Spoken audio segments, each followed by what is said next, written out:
સત્સંગની હેલી ચડી લાડલે લાલ મઢીમાં સત્સંગની હેલી ચડી હર જીવન બાપાએ જોને એને હૃદયમાં ધરી જય ગુરુદેવ જય જય ગુરુદેવ જય જ્યોતિમાં જય જય જ્યોતિમાં જય જ્યોતિમાં જય જય જ્યોતિમાં જય જ્યોતિમાં જય જય જ્યોતિમાં લાલ મઢીમાં સત્સંગની હેલી ચડી હર જીવન બાપાએ જોને એને હૃદયમાં ધરી જય ગુરુદેવ જય જય ગુરુદેવ જય જ્યોતિમાં જય જય જ્યોતિમાં જય જ્યોતિમાં જય જય જ્યોતિમાં જય જ્યોતિમાં અરે લાડલે લાલ મઢીમાં રોજ સત્સંગ થાય છે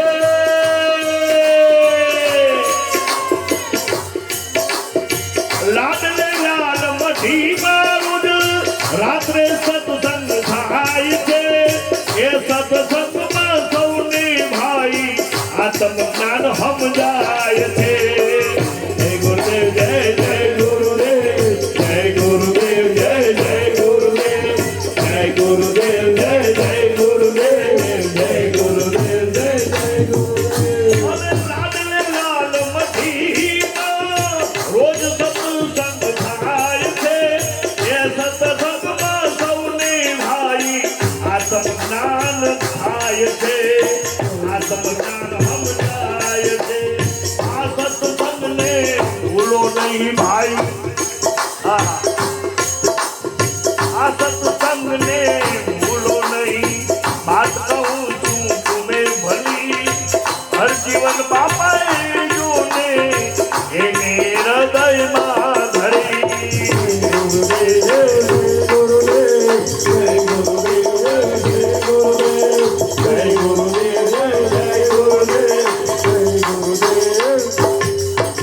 આગળ સાંભળજો લાડલે લાલ મઢીમાં આજે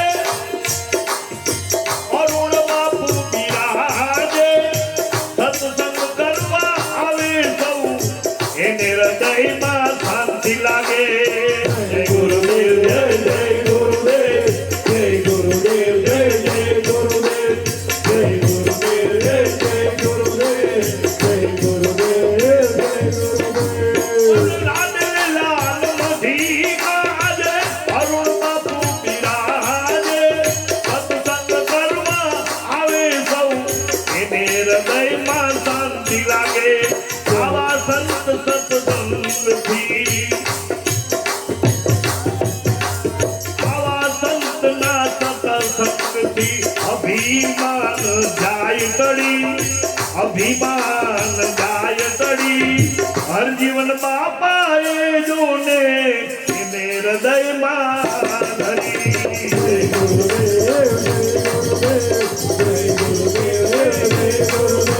જય ગુરુદેવ જય ગુરુદેવ જય ગુરુદેવ જય ગુરુદેવ જય ગુરુદેવ આગળ સાંભળજો સદગુરુજીનો મહિમા વશિષ્ઠ ગુરુએ કર્યો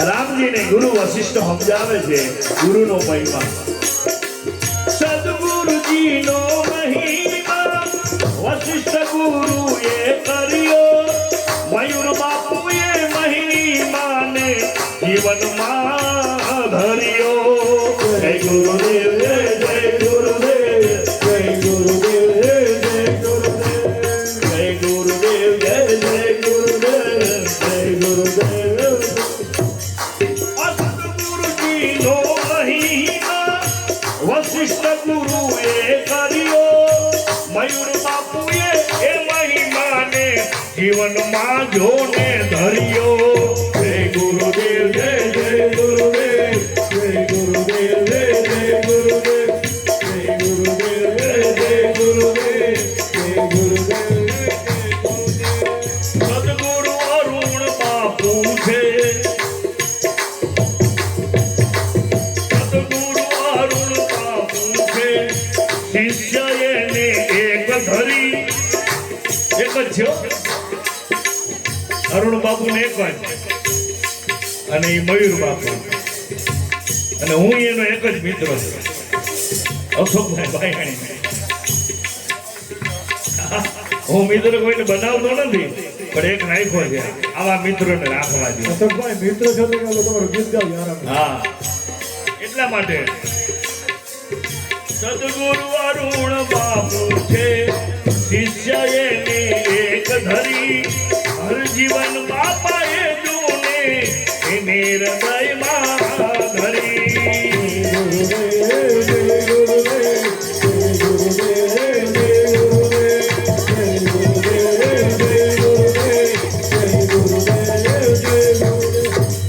હવે સાંભળજો અશ્વિનભાઈ, કંચન માને એમ લાગે છે, આહા સાંભળજો બાબા,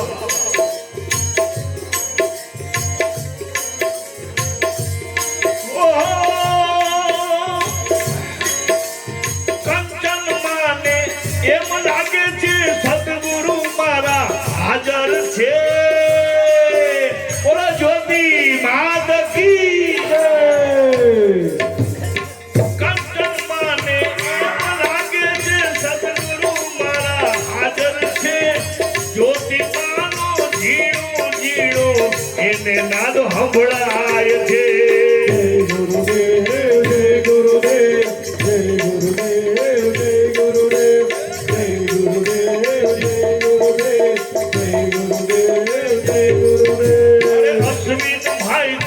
આશીષ આપે, આપો આપો બાપા, અશોકભાઈ આશીષ આપો.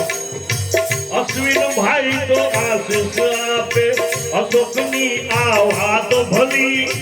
અશ્વિન ભાઈ તો આશીષ આપે, અશોકની આ વાત ભલી. હર જીવન બાપાએ જોને એને હૃદયમાં ધરી.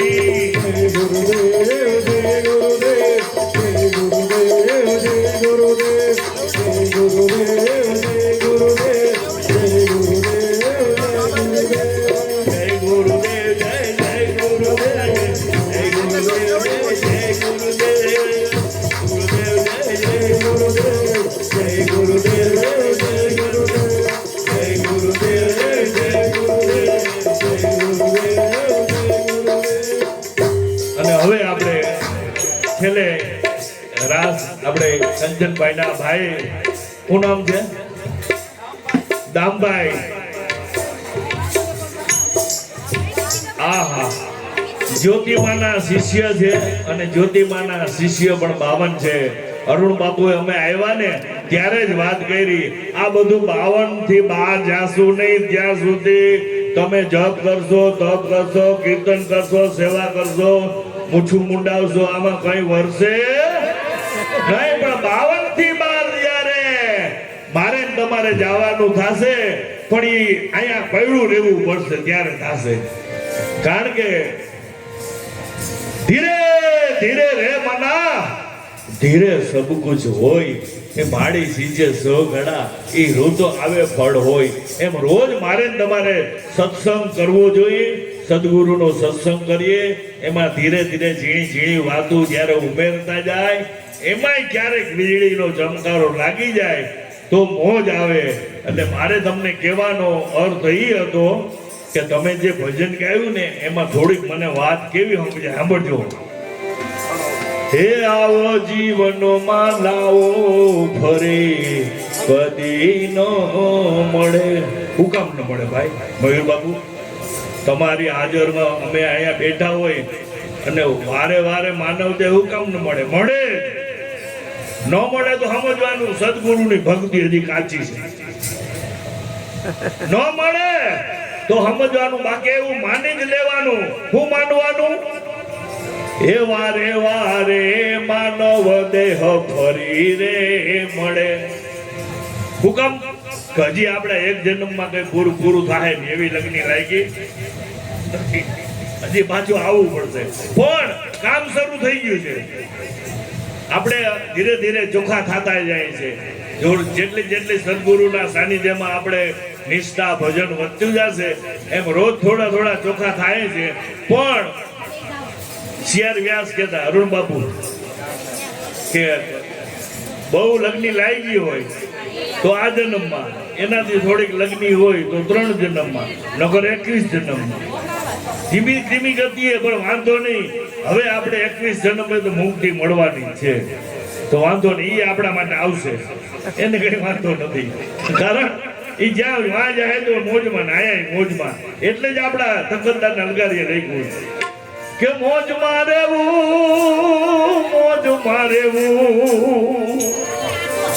હે બાપા મોજમાં રહેવું રે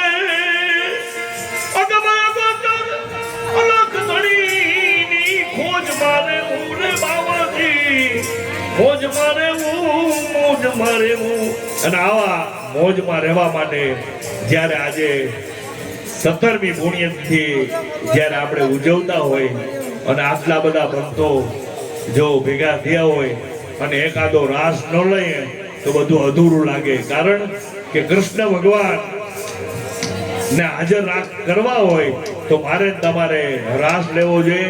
તો બધા માતાઓ બહેનો વિનંતી, થોડીક વાર ખુરશી આખી બાજી કરી નાખો અને હાઈક્લાસ રાસ સદગુરુના સાનિધ્યમાં જોરદાર રાસ લઈ લે એટલે આપણે મોજ આવે, તમને મોજ આવે. ને પછી આજનો કાર્યક્રમ આપણે પૂરો કરીએ. તો બધાને વિનંતી